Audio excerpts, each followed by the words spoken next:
আমরা আছি হলো গাজীরখামার ইউনিয়নের গুরুত্বপূর্ণ একটি গ্রাম কাওয়াপেচি। এই কাওয়াপেচির দুইটা পার্ট আছে, একটা পার্ট এই পাশে এবং একটা পার্ট এই পাশে। আমরা যেখানে এসেছি সেখানে একটি নদী ছিল এক সময়, বা এখানে খালকে কেন্দ্র করে একটা ব্রিজ হয়েছিল।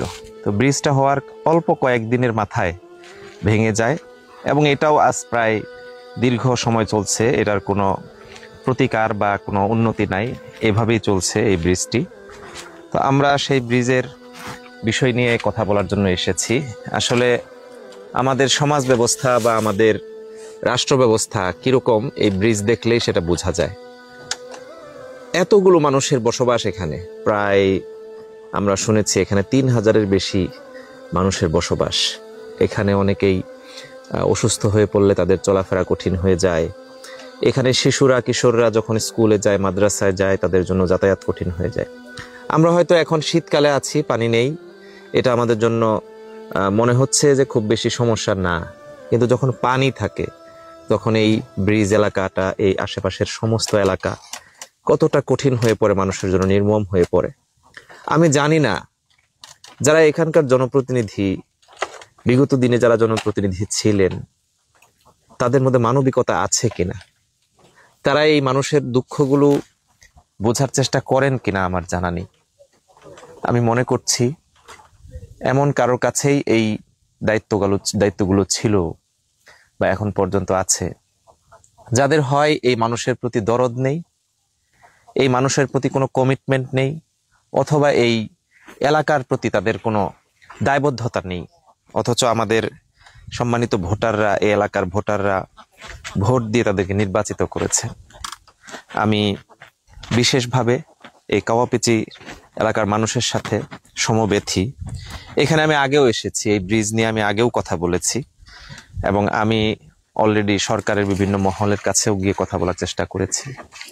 আমি মনে করছি যে এই সংকট নিরসনের জন্য আমাদেরকে ঐক্যবদ্ধ হতে হবে এবং ন্যায় এবং ইনসাফের ভিত্তিতে আমাদের এই এলাকার মানুষের উন্নয়নের জন্য চেষ্টা চালাতে হবে। এরকম কঠিন পরিস্থিতি, এরকম দুর্গম, এটা কিন্তু দুর্গম এলাকা বলা যায় না, বলা যায় যে খুব আমাদের জেলা সদরের খুব কাছাকাছি একটা এলাকা, 6 কিলোমিটার 7 কিলোমিটারের মধ্যে একটা এলাকা। অথচ এখানে কোনো ব্রিজ, মানে একটা ব্রিজ ছিল, সেটা ভেঙে গেছে, এর কোনো প্রতিকার নেই। যে সাঁকো দিয়ে এখানে মানুষ চলছেন, এটাও এখানকার মানুষদের নিজেদের তৈরি করা একটা সাঁকো, কোনো ব্যবস্থাপনা এখানে নাই। আমি সর্বোপরি মনে করি যে এই জায়গাগুলোর উত্তরণের জন্যই আমাদের এখানে কাজ করতে হবে, আমাদের এখানকার মানুষের সাথে উদ্যোগ নিতে হবে একসাথে। আমরা ব্রিজে যাইতে পারি না, ব্রিজ ভাঙ্গে চুরমুর হয়ে গেছে গা, পানি আয় পরে, পানি ডলায় পরে, আমরা যাওন যায় না। ব্রিজটা আমার জরুরি দরকার। এই ব্রিজটা দেওয়ার পর 3000 3500 লোক এনে বসত করতেছি।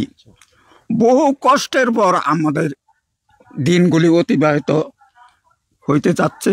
আমরা এই ব্রিজের খুব কষ্টে আছি, পোলাপান পড়া যাওয়া পায় না, খুবই।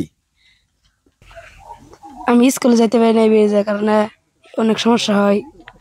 এক সময় পড়ে গেছিলাম। সমস্যা আমরা এদিক দিয়ে যে ব্রিজটা হয়েছে অল্প কিছু দিনের মধ্যেই, এই ব্রিজ ঠিক মতো না করার কারণে ব্রিজটা ভেঙে পড়ছে। এই সরকারি যে অর্থায়নে এই ব্রিজটা হলো, এই ব্রিজের এই এলাকার কি লাভটা হলো?